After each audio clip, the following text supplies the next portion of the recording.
sœur, parmi tant d'autres femmes, ont décidé de rejoindre les rangs de Daesh. J'aimerais savoir si ma fille est emprisonnée quelque part, si elle n'est pas maltraitée. Ils savaient. Ne me dites pas que l'État ne savait pas. Si elles sont jugées en Syrie, eh bien, ce jugement ne sera pas reconnu en France. Ce jugement n'aura pas de valeur en France.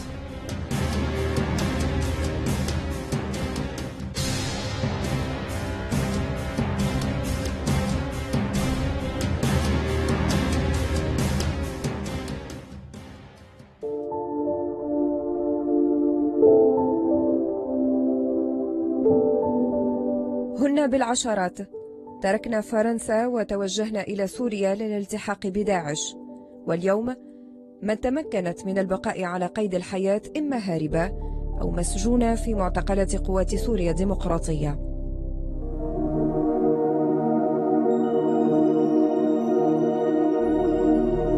فرنسيات داعش تطالبن اليوم بالعودة.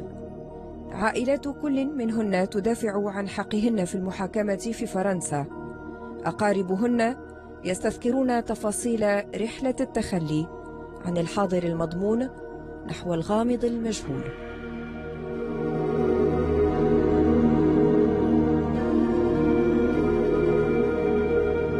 Ma fille est partie début 2015, en février à peu près, avec ses 3 enfants nés en France, mes petits-enfants que j'ai bien connus et élevés. Elle est partie en véhicule, en traversant divers pays et en passant par la Turquie.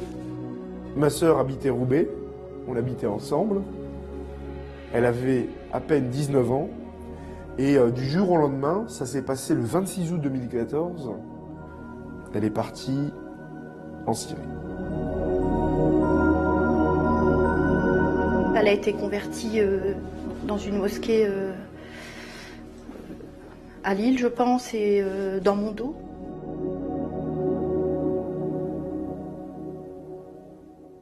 Au tout début, à sa majorité, elle s'est mise à porter un voile en cachette. Moi, je l'ai suivie parce que je voyais bien qu'il y avait un malaise. Elle avait des coups de fil la nuit. Je l'ai entendue pleurer derrière la porte de sa chambre. C'était une fille discrète, sociable, mais qui restait toujours avec les mêmes amis. Et puis finalement, après son départ, on s'est rendu compte qu'elle traînait qu'avec les mêmes, qu'elle avait réduit son cercle d'amis. C'était une femme qui était en détresse, dans un état de solitude, elle n'avait pratiquement aucun ami. C'est un peu toujours le même schéma. Donc c'est des jeunes filles qui sont célibataires, qui n'arrivent pas à trouver de compagnon, qui ont des enfants hors mariage, qui veulent se racheter une virginité, une conduite exemplaire. Je n'ai plus rien à perdre, je vais faire un mariage sur Internet avec un combattant de Daesh et je vais partir là-bas. C'est ce qui s'est passé pour Émilie Koenig. Donc elle, sa justification pour la conversion, elle disait, je viens d'une famille athée, et j'ai toujours été attirée par la spiritualité. Je rentrais des fois dans une église, j'aimais l'ambiance de l'église et je me suis convertie parce que j'étais dans un environnement musulman. Mes voisins étaient musulmans, j'étais dans un environnement musulman, donc c'est ce qui m'a attirée, j'ai trouvé que c'était vraiment le plus simple.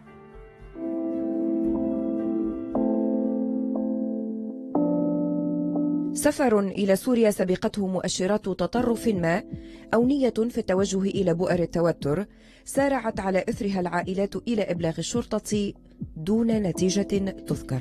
Ça fait des années ici dans ce centre, puisqu'on a 40 ans d'expérience, un savoir-faire avec une équipe de professionnels, qu'on reçoit des parents qui venaient déjà depuis 10 ou 15 ans en disant « Attention, ça va exploser, ma fille est convertie, ma fille s'en va en Syrie, ma fille va pas bien. »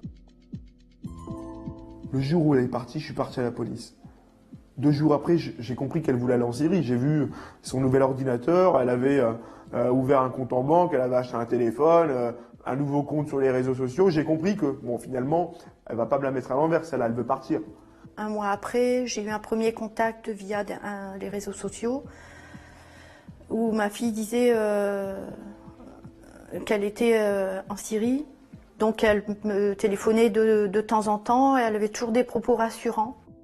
J'ai su après qu'elle était dans le secteur de Raqqa, Mais après qu'elle ait bougé de cet endroit, après les attaques de la part de la coalition sur Raqqa en fait.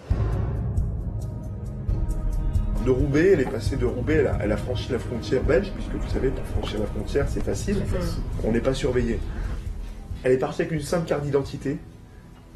Une carte d'identité. On n'a même pas demandé de passeport. Elle a acheté un billet aller et un billet retour pour ne pas se faire avoir si elle était contrôlée. Elle est passée par la Turquie. Elle est restée 10 jours en Turquie. Quand elle était en Turquie, j'avais sa position, j'avais sa localisation. J'ai transmis cette localisation au service de police. Et quand je suis parti à la police et je leur ai montré ça, vous savez ce qu'on m'a dit? On m'a dit deux choses. Bon, vous savez, votre sœur, elle est majeure, elle fait ce qu'elle veut. Ça, c'est d'abord ce qu'on m'a dit. La deuxième réponse, ça a été de me dire, mais allez la chercher. On peut rien faire. On peut rien faire. Mais c'est vraiment scandaleux. Allez la chercher. Moi, je vais aller en Syrie chercher ma sœur. Vous pouvez pas faire quelque chose, transmettre ça au procureur, émettre un mandat d'arrêt national, international. C'est un groupe terroriste. On évite à ce qu'elle passe à la frontière.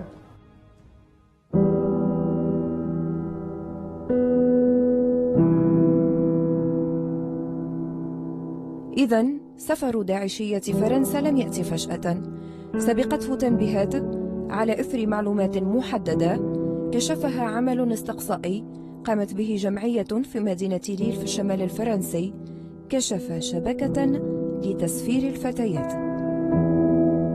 C'est, je dirais, cette famille dont on a parlé tout à l'heure, c'était le chef de bande, hein, et cette maman qui vient m'expliquer tout en pleurant que sa fille, que je ne citerai pas par respect envers cette famille, eh bien sa fille était amoureuse de cet homme.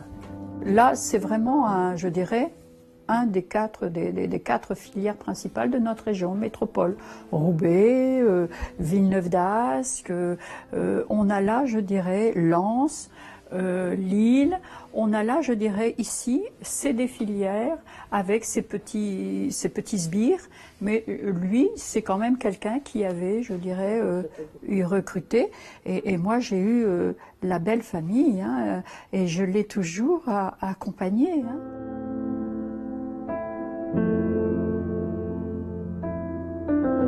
On sait en effet qu'il y a dans les prisons kurdes des familles. Oui, et des filles qui veulent revenir. Elle reviendra? Mais je l'espère. Non seulement elles ne doivent pas rester là-bas, mais elles doivent rentrer avec leurs enfants. Elles préfèrent être jugées en France. Notre France, c'est vraiment le pays des droits de l'homme.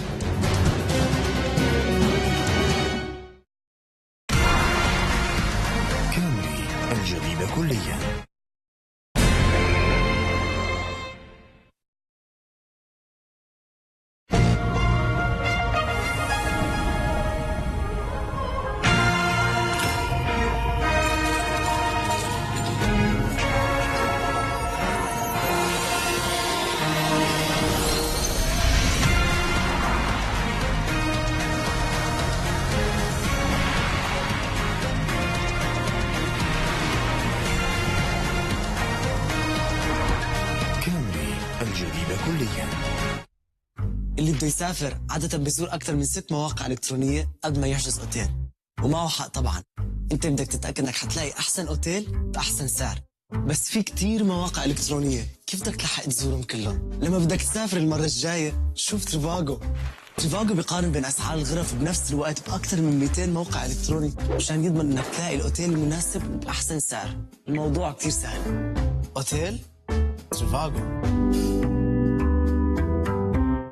كيف كانت الخطة العسكرية لفتح مكة المكرمة؟ أخذ كتيبة صغيرة وخرج متجها إلى وادي فخ ثم إلى ريع أذاخر. ما أهمية تضاريس وجبال مكة التاريخية وكيف لعبت دورا في معركة الفتح؟ الدخول إلى الحرم من منطقة كذا اللي هي الحجون ستؤدي به أن يدخل من المنطقة المواجهة للكعبة. على خطى العرب الجمعة 2:30 على شاشة العربية.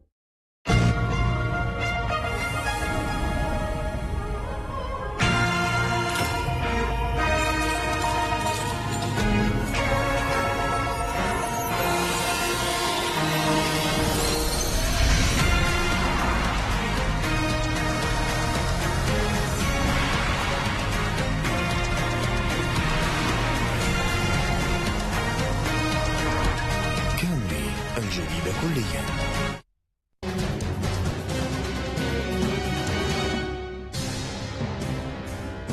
من بين المعتقلات في سجون قوات سوريا الديمقراطية إيميلي كونينغ، شابة فرنسية أم ل5 أطفال أنجبتهم في سوريا وداعشية تتصدر قوائم المخابرات الفرنسية والأوروبية والأمريكية. توجهت إلى سوريا عام 2012، وقبل سفرها التقتها وعرفتها لأشهر متتالية المخرجة الفرنسية أنياس في إطار فيلم وثائقي عن النقاب في فرنسا.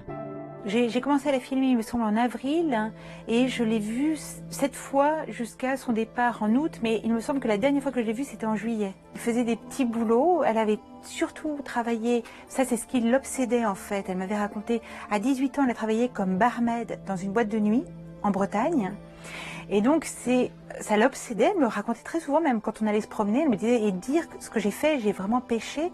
Alors pourquoi elle considère qu'elle avait péché? Parce que 1 an avant, elle s'était convertie à l'islam. Sa mère est un peu spéciale d'ailleurs, elle veut pas répondre aux questions, elle est complètement isolée, mais elle a quand même eu 4 enfants, elle est la dernière de 4 enfants, et la mère a quand même eu ses 4 enfants avec 3 pères différents. Donc elle est dans un niveau social pas très stable, et elle a reproduit, parce que maintenant Émilie a 5 enfants de 4 pères différents. Son père était gendarme, c'est un ancien gendarme qui l'a visiblement abandonné quand elle était très petite. Mais elle l'aurait retrouvé plus tard, quand elle avait, je ne sais plus, 25 ans. Et d'après ce qu'elle disait, il l'aurait un peu encore rejetée quand elle lui a dit qu'elle était convertie à l'islam. Elle disait qu'elle était dans un environnement musulman, mais elle ne vient pas d'une cité HLM. D'une cité de banlieue, même en Bretagne, elle vient d'un quartier pavillonnaire. Elle avait un manque de pédagogie ou de déontologie vis-à-vis des enfants assez flagrant, parce qu'elle disait, ils étaient vraiment à 2 ou 3 mètres de moi, ils jouaient, et elle disait, voilà, bon bah mes enfants, ils croient qu'ils sont du même père, mais c'est pas vrai. Mais je lui dis, mais c'est incroyable, enfin ils sont juste là, ils vont t'entendre.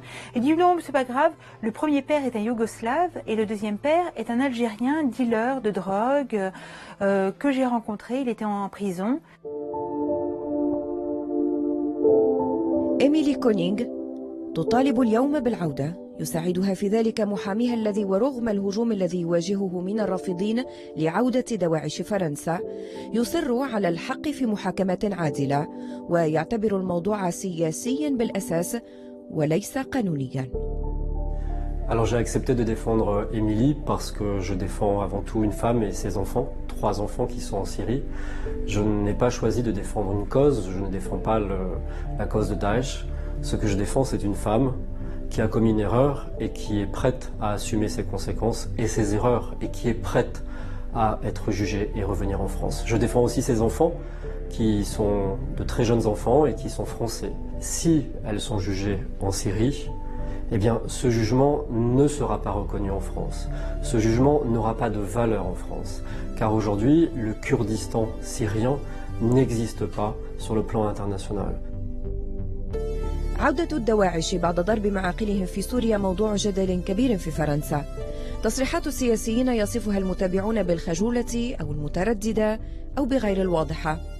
أشهر تصريح كان للرئيس الفرنسي مانويل ماكرون الذي اعتبر أن التعامل مع طالبي العودة سيكون حالة بحالة. Pour les femmes et les enfants, ce sera du cas par cas en fonction des situations. Lorsqu'ils reviennent en France, les adultes sont soumis à la justice française, sont incarcérés, seront jugés. التعامل حالة بحالة عبارة لم ترق للكثيرين. Ça ne veut rien dire. Au cas par cas, c'était un message politique qui a été lancé par le président pour soigner l'opinion publique, pour ne pas se mettre à dos celle-ci, et pour dire que la justice française serait dans certains cas compétente pour mettre en œuvre les mandats d'arrêt et juger en France peut-être les cas les plus importants. La politique du cas par cas, c'est une politique arbitraire. C'est une politique qui n'a pas été définie, c'est une politique qui ne repose sur aucune règle objective, précise. c'est une politique discriminatoire. Le cas par cas, ça veut dire tout simplement que nous allons attaquer le principe d'égalité des citoyens devant la loi. Et rien ne permet aujourd'hui, rien ne justifie cette inégalité de traitement. Rien. On ne sait pas ce qui se passe au Kurdistan syrien aujourd'hui. On n'a pas de visibilité sur le fonctionnement de la justice kurde. On ne sait pas quelles sont les règles fondamentales qui sont ou non respectées. Cela veut dire que s'ils sont jugés dans ce pays, le jugement, leur condamnation ne sera jamais reconnu en France. Car la France n'a pas reconnu le Kurdistan comme étant un État. Cela veut dire que, eh bien, ils seront jugés, ils iront en prison, mais que ce jugement n'aura aucune valeur pour la France et qu'à leur retour, ils seront probablement jugés de nouveau une seconde fois. Et cela n'est pas admissible.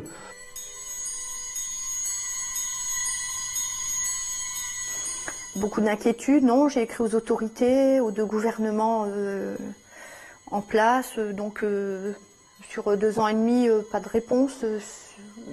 Là, récemment, des réponses bateau en disant qu'on traiterait au cas par cas. Non, c'est terrible.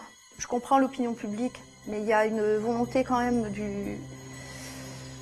du gouvernement de ne pas avoir d'empathie du tout pour ces femmes et ces enfants. Après, je peux comprendre qu'elles soient arrêtées, qu'elles rendent des comptes, mais qu'elles soient jugées dignement en fonction de leurs actes. En France, on juge des pédophiles, on juge des assassins. Tout le monde a le droit à un jugement dans la dignité au nom des droits de l'homme. Nous avons écrit au président de la République, j'ai écrit au président de la République, avec plusieurs familles. J'ai écrit au président de la République, il a refusé de nous recevoir. Le président de la République française, Emmanuel Macron, il a également considéré, de par son silence, et parce qu'il ne répond pas aux questions qu'on lui pose, il considère que nous sommes tout autant coupables de ce qui se passe. C'est une honte. وبين القلق من مصير بناتهم والحرج من نظرة المجتمع والتفهم لمخاوف البعض من عودتهم، تدافع عائلة الداعشيات عن عودة من تأكد بقاؤها على قيد الحياة، فيما كثيرات لا جديد عنهن ولا عن أبنائهن منذ أشهر عدة. Essayons de se mettre une seconde à leur place. Elles sont tellement coupables. Elles se sentent tellement coupables parce qu'elles ne l'ont pas. Le combat que nous portons, nous portons un combat fort.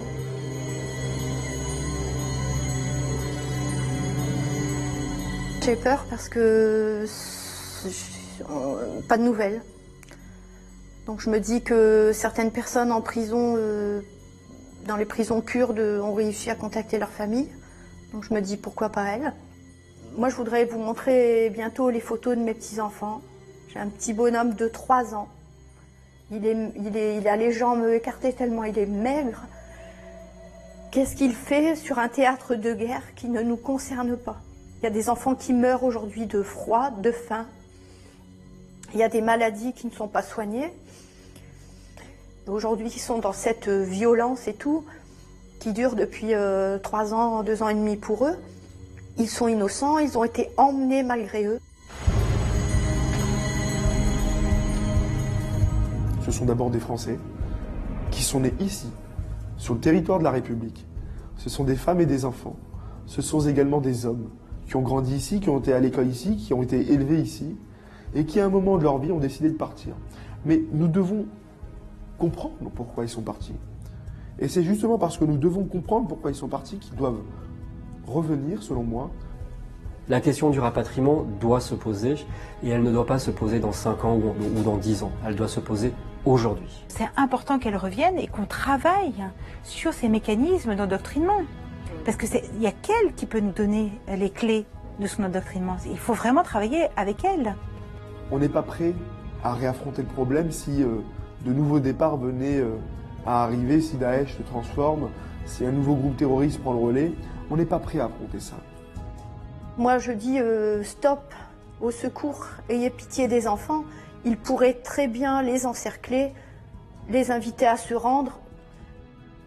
Et moi je demande à ce qu'il y ait une mobilisation nationale, internationale, sur cette question pour qu'on puisse venir aider tous ces quartiers qui ont été abandonnés, qu'on puisse remettre les gens au travail, qu'on puisse investir massivement dans les quartiers, qu'on puisse accompagner les jeunes. Et ça, c'est important. Vraiment, c'est vraiment important parce que on nous a oubliés. On est les oubliés de la République.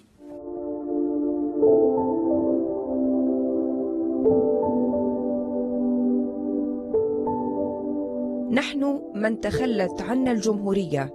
هكذا ختم أمين كلامه، بينما الأغلبية هنا في فرنسا تتفادى الحديث عن هذا الموضوع وعن فرضية عودة الداعشيات، خاصة مع غياب المتابعة بالنسبة لبعضهن بعد وصولهن إلى فرنسا وامتناع من كان في ساحة القتال عن الكلام.